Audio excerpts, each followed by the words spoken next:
They're the very best this country produces, and they have put every one of us ahead of themselves. All our heroes are simply stepping forward, and we as a people owe a debt we can never fully repay. Their legacy will be one of selfless valor, the country we live in, and the way we live our lives, and the freedoms that the rest of our country will take for granted. I'll close with a story about the kind of people they are, about the quality of the steel in their backs, and about the dedication they bring to our country while they serve in uniform and forever after as veterans.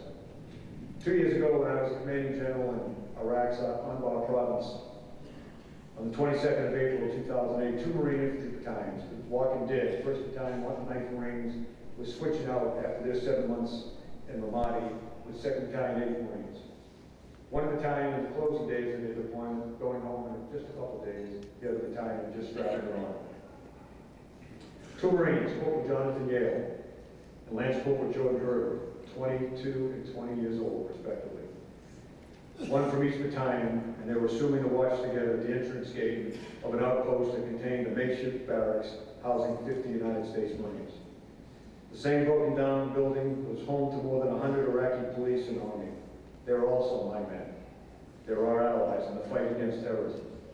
And until very recently, Ramadi was owned by Al-Qaeda.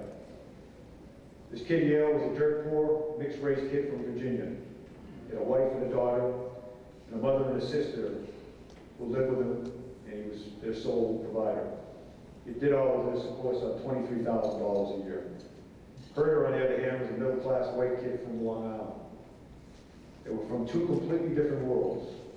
Had they not joined the Marines, they would never have met each other, but fully understood that there are multiple Americas that exist in our country, depending on one's race, education level, economic status, and where you might have been born.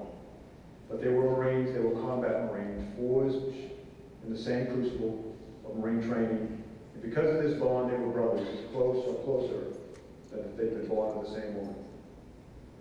Mission orders they received from the sergeant squad leader, I'm sure, went something like, okay, you 2 clowns, stand this post and let no unauthorized personnel or vehicles pass. You clear?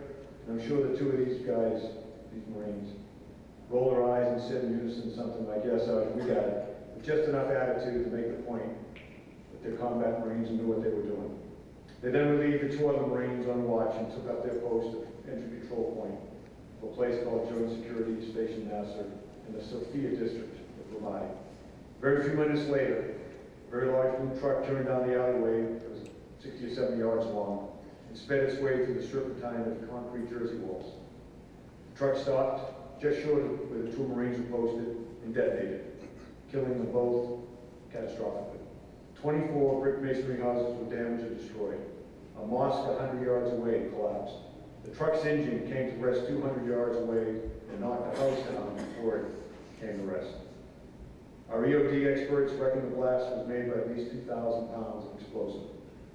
2 died, and because these 2 young infantrymen didn't have it in their DNA to run from danger, they saved 150 of their Iraqi and American brothers in arms. When I read the situation report, I knew immediately there was something different about this particular act.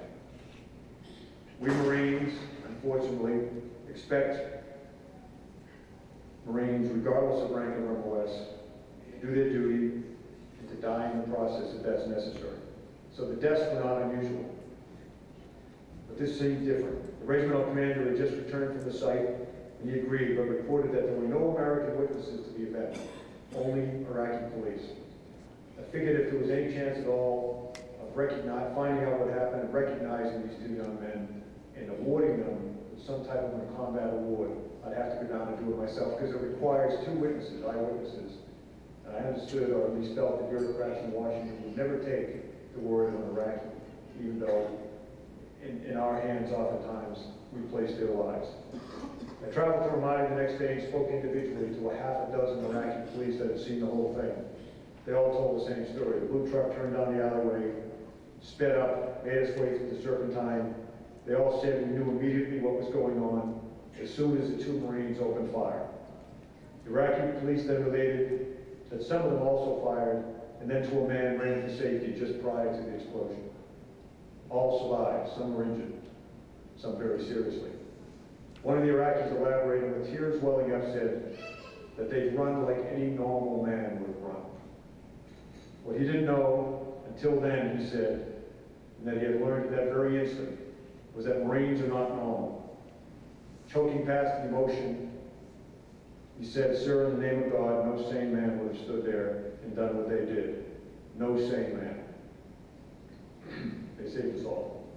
What we didn't know at the time, as I was getting this eyewitness account, was that a security camera had caught literally the entire event, or at least 6 seconds of it.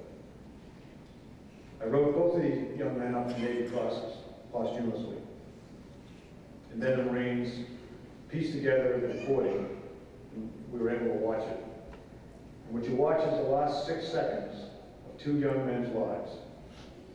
As I watched it, I put myself in their place and figured it probably took about a second for them to figure out what was happening. No time to talk about it. And the both of them did, at exactly the same time, what I guess any Marine would have done, and that was to begin to raise their weapons and do their duty. About a second, half an instant. No time to talk about it, no time to consider what the sergeant had told them to do, no time to talk it over. At this point in the recording, they have about 5 seconds to live, and they don't know it. Maybe it took another 2 seconds for them to present their weapons, take aim, and fire. By this time, the truck was halfway through the barriers and gaining speed. Here, the recording shows a number of Iraqi police, some of whom had fired their weapons, began to scatter and scramble, like the rational men they were. Some running right past the Marines, who had 3 seconds left to live, and I don't think they knew it. For about 2 seconds more, the recording shows the Marines' weapons firing nonstop, the truck's windshield exploding into shards of glass, and I'm assuming the rounds tearing into the body of the terrorist that was trying to kill them. 50 meters away, 150 American Marines and Iraqi police and soldiers probably heard the gunfire but didn't know what was going on. But my sense is, if they had known that their lives rested, literally, on the actions of two young men, United States Marines, they would have been very confident that their lives were saved. Because two United States Marines were on duty doing their duty. The recording shows at this point the truck careened to a stop immediately in front of the two Marines. In all of this instantaneous violence, Yale and Herder never hesitated. By all reports and by the recording that I was watching, they never stepped back. They never even started to step back. They never even shifted their weight. With their feet spread shoulder-width apart, they leaned into the fire, working their weapons. At this point, they had perhaps 1 second to live. I think they probably knew it. The truck explodes, the camera goes blank. Two young men go to their God. 6 seconds, not enough time to think about their families, their country, their flag, or about their lives or their deaths, but more than enough time for two very, very brave young men to do their duty into eternity. That is the kind of people who are on watch all over the world for us this afternoon. It has been my distinct honor to be here today, and I appreciate the invitation.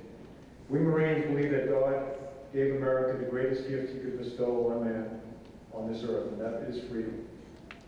We also believe he gave us another gift nearly as precious: our soldiers, our sailors, airmen, Coast Guardsmen, and Marines, to safeguard that gift and guarantee no force on this earth can ever steal it away. Rest assured, our America, this experiment in democracy started over 2 centuries ago, will forever remain the land of the free and the home of the brave, so long as we never run out of tough young Americans who are willing to look beyond their own self-interest and comfortable lives and go into the darkest and most dangerous places on this earth to hunt down and to kill those who would do us harm. God bless them, living and dead. God bless America, and Semper Fidelis. Thanks very much. Thank you.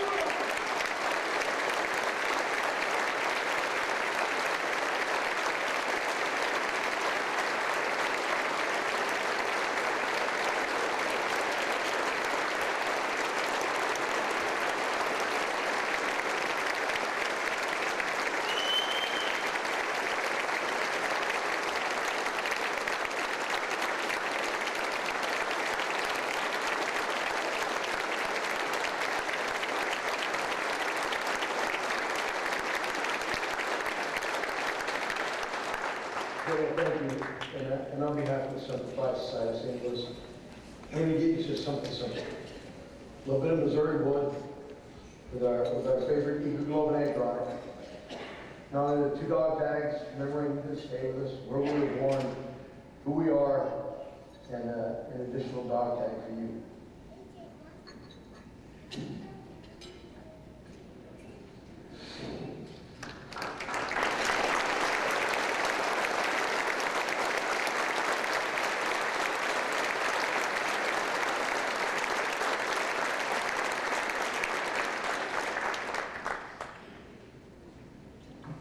Now, ladies and gentlemen, it's my honor to recognize our Man of the Year award.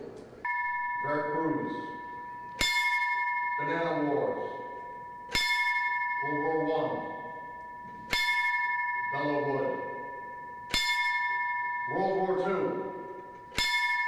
Guadalcanal, Bougainville, Tarawa, Guam,